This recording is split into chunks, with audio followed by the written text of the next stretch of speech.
Well, good afternoon, everyone, and welcome to Out on the Ranch. I'm Dr. Lee, and it's another beautiful day in South Texas. About 80 degrees outside today, a little bit of a breeze blowing, which is a good thing because the humidity's kind of up there. We've been getting some good rains lately, so you can see everything is greening up really fast. Following up on last week's video where one of our subscribers, Angie, one of my neighbors that lives right over there, she and her neighbor sent us this picture. You've seen it already. I had so many subscribers make comments that they said, Lee, that is obviously a black bear doing that, or that is a cougar. That was the number one thing. Interestingly enough, we do have cougars here, but they're rare. We have very few black bear here in this area. There's three types of black bears that we see in Texas, and one of them we rarely see at all. It's called the Louisiana black bear, and it's rarely seen in East Texas. The two that we do commonly see, though, are way out in West Texas around the Chisos Mountains, and also some around the Guadalupe Mountains, and some out in the deserts out in there as well. But those are the Mexican black bear and the New Mexico black bear, and we rarely see any through here. This area where I live in Texas is called the Texas Hill Country, and the state comments that we get about one confirmed black bear sighting per year, and that's basically where they send pictures in, and it is a confirmed black bear by the state. I'm sure they get a ton of reports of black bear, but they only see about one a year, so it is possible, but who knows. I spoke with Molly and Angie this past week. I don't know if they've got anything from game cameras yet, but their suspicion is a porcupine. And what most people say about that is porcupine, usually will not do that much damage to a live oak tree because the bark is so tough. They'll usually pick thinner trees and usually not do one that quickly. And then the birdhouse that was damaged to doesn't really fit in the picture. So it's still up in the air, folks, but I knew you would want to know. Okay, so we got that out of the way. Like I said a while ago, we are having a really nice spring around here. The grasses are growing well. Everything's green. There's plenty of water to drink, a lot of vegetation for the animals to eat around here, and our wildlife are just absolutely thriving. The white-tailed deer, we're really seeing them come around good. All the bucks are getting their antlers, even the little young spikes, they're getting the little nubbins on top of their head. You can see them in this picture right here. And the more adult bucks, they're all starting their velvet right now. And going back to Angie's picture that she sent us about, people ask us if that could be a deer rub. Man, it would have to be a deer like this, one of these great big axis deer that we do see around here. But to do that much damage, I've got a lot of axis on the ranch here, and I've never seen a tree torn up that badly. So again, we don't really know about that. But nevertheless, getting back to the animals and the good spring that we're having, the conditions are just perfect, and the deer are really looking good. We've gone into this part of the year before where the deer were real skinny. Their coats were ugly. Their hair coats were just matted and nasty looking, and patches of bald areas all over the deer. And their coats are just beautiful this year. They've got a lot of fat on their bodies. They're muscled up really well. And the majority of the adult does that I see are pregnant. And boy, they're not just a little bit pregnant. They are really pregnant. This is about the time of year that we start to see them having their babies. So I've got 7 cameras out on the ranch because I'm really looking forward to getting some good film of the babies, especially when they're little tiny guys. They're really cute and a lot of fun to watch. So that should be happening, by the looks of the moms, as you're seeing here, that should be happening any day. And you know how it is when you get all these pregnant mothers together, pretty much like a baby shower is in humans, especially if the dads are invited to go along. Somebody says something, you got the hormones raging, and somebody says, hey, my kids are cuter than your kids.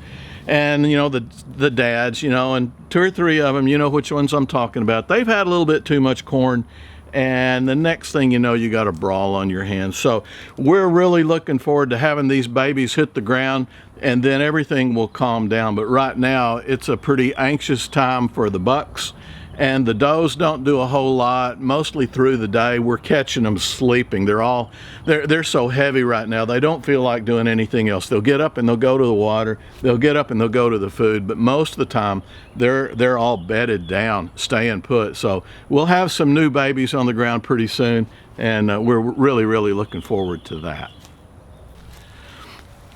And also out here on the ranch, one strange thing, it seems like the ranch is nothing but strange things happening every day. There's always something weird going on. I noticed one of the feeders was running out of corn faster than all the rest of the feeders. These are deer feeders that we load them up with corn. They hold about 350 to 400 pounds of corn, and I noticed one of them was running out of corn faster than the others, and I couldn't really figure out what it is, so I put a camera on that particular feeder just to monitor it to see what was happening. And interestingly enough, what I noticed is every time I went out to that feeder, there was a pile of corn right below it. And these feeders, they've got a motor that slings all the corn, and it usually disperses over a very wide area. But in these feeders, there was this big pile of corn right at the bottom of it. So I put the game cameras on there, and here's what I found. And yeah, you can see these little guys right here. I guess if you're born and God gives you a mask, you might as well become a bandit, because these guys have absolutely no respect for the deer's food, and they are shimmying up the poles. And it's interesting, I haven't ever seen them do that before, except on a feeder that I have that has a ladder built into it. But these guys are shimmying up the pole, and they started it on about the 24th of the month, and by a week later, man, they had it down to a fine science. It didn't take long. At first they started coming up on the underside of the poles, then they got it where they could just run right up on the outside of the poles, and you'll see them go up to the top. And what they're doing, they're reaching in there and they're spinning that little tray around. It's a little tray that sits on top of a motor. It comes on and it spins that thing, and it throws corn all over the place. These little dudes are reaching under there and they're flipping that thing, and the corn's falling out right directly below the feeder, and then their buddies come up and eat it.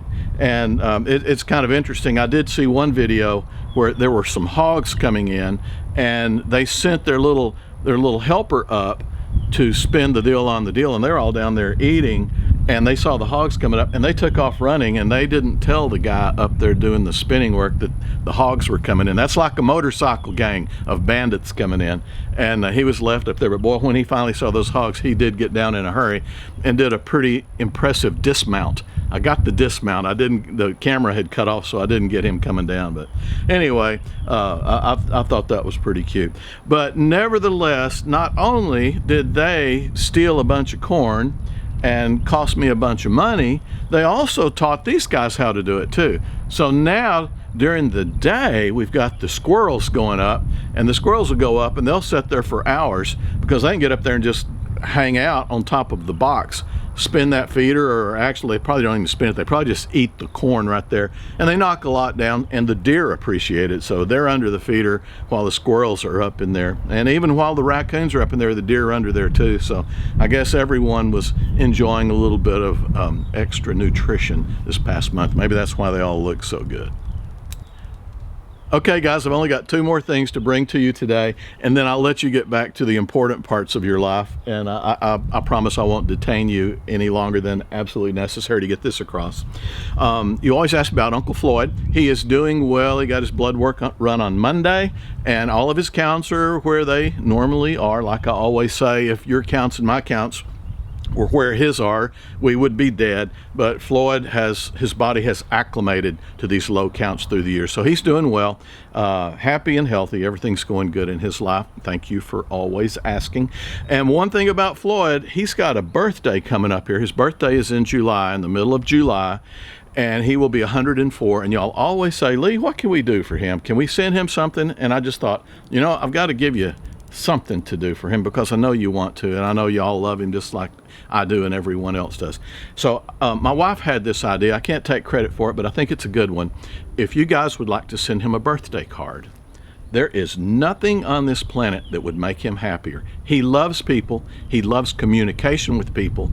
He is not interested in physical, tangible objects, no gifts, nothing like that.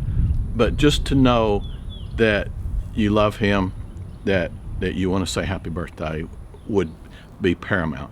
And you know, I've got on most of these videos, I'll get 10,000, 15,000 subscribers that will view the videos. And I thought, you know, if 10% of those guys sent him a birthday card, that would be insane. So there you go. If you would like to do that, I can't tell you how thankful I would be for it. And he would be so tickled and so overwhelmed. And I'll video giving them to him too. So we'll do it during his birthday party. So how's that? Is that a good plan? I think it's a good plan.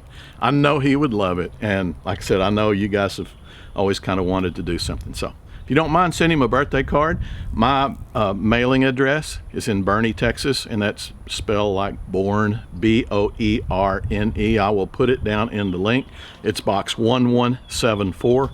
You can send it to Uncle Floyd, care of Lee Carriker, C-A-R-R-I-K-E-R. Nevertheless, I'll have it all spelled out in the description below. All right, last thing, guys, and I will let you go.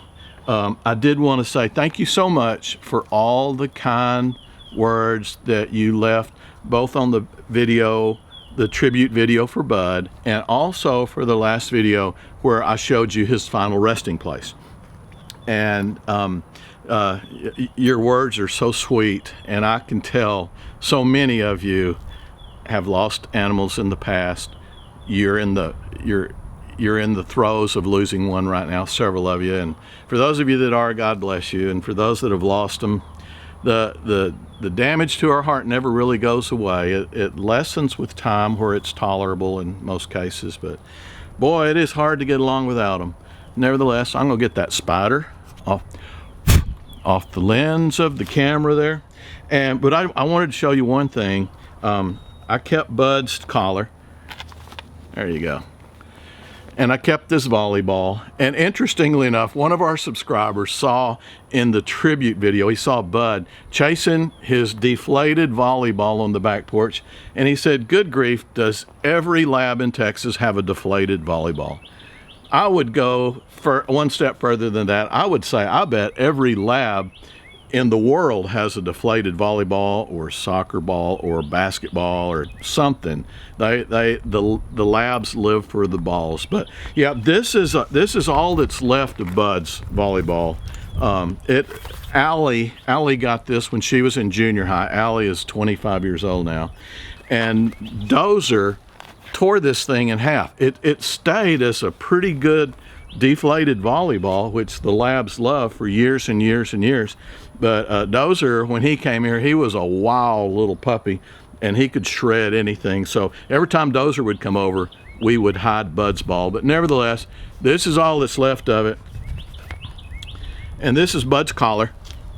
And I started to bury it with him because Bud always liked his collar on. Anytime we bathed him and we took his collar off, he acted weird. And Drew always said, Dad, he can't stand not having his collar on. And I don't know that Drew was not right.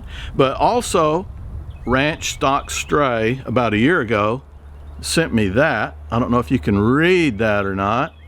It is a 75th year Oreo medallion. And Ranch Stock Stray is one of our valued subscribers. And she said, and this thing's dated like 1986, so evidently we know somebody that's a pack rat as bad as I am. But anyway, Linda kept this, and she sent it to me to give to Bud. I think it was before his birthday last year. I don't remember. It's been several months ago. But anyway, he was proud, and he wore that. So I'm going to hang this out in my shop somehow. My shop's just an old metal building that I've got my cars in and my tractors and such. And it's got 4x4 steel square tubing columns in there. So, you know, I could put this in a little shadow box or something. But what I thought about doing and y'all probably think I'm an idiot, but I'm just going to put this up there and put the collar around the back of it, and I'm going to tighten it down, and every time I walk by it, I can pet old Bud. That's what I'm going to do. So anyway, I think it'll be a good tribute to him. It'll be a good reminder. He was always in that shop with me. Anytime I was out there, he was in the shop. I've got an old 68 SS Camaro out there, and it's usually up on jack stands. And he spent most of he'd get under that Camaro almost all the time. So I guess I ought to stick this under the Camaro, but then I couldn't pet him. So anyway, that's my plan for this. And like I said, y'all probably think I'm some kind of sentimental idiot, but you know, he was here for a long time. He's a big part of our family, and yeah, it just took a lot of our heart when we lost him. But anyway, guys, that's about all I can take today. I'm sorry, I didn't mean to break up on you, but that's, you all know, you've been there. You've all been there. Well, guys, thank you so much for stopping by today. Always thank you for tuning in. I thank you for the wonderful, kind comments you leave me, and I thank you so much for the way you take care of each other in the comment section. Anybody with problems, anytime they list it down there, man, you guys just jump to the rescue, and I appreciate that more than you know.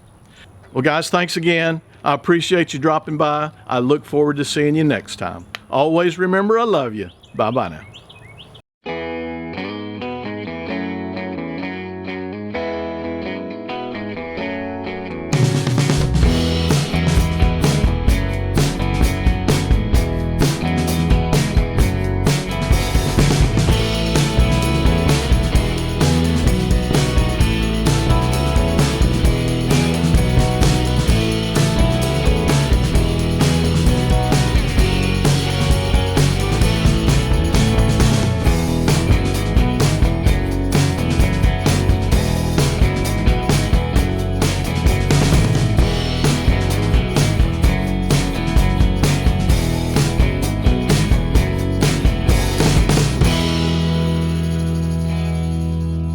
So what you doing there, Al? Neutering a dog, Dad. All right. Who's gonna learn you? That's a mistake.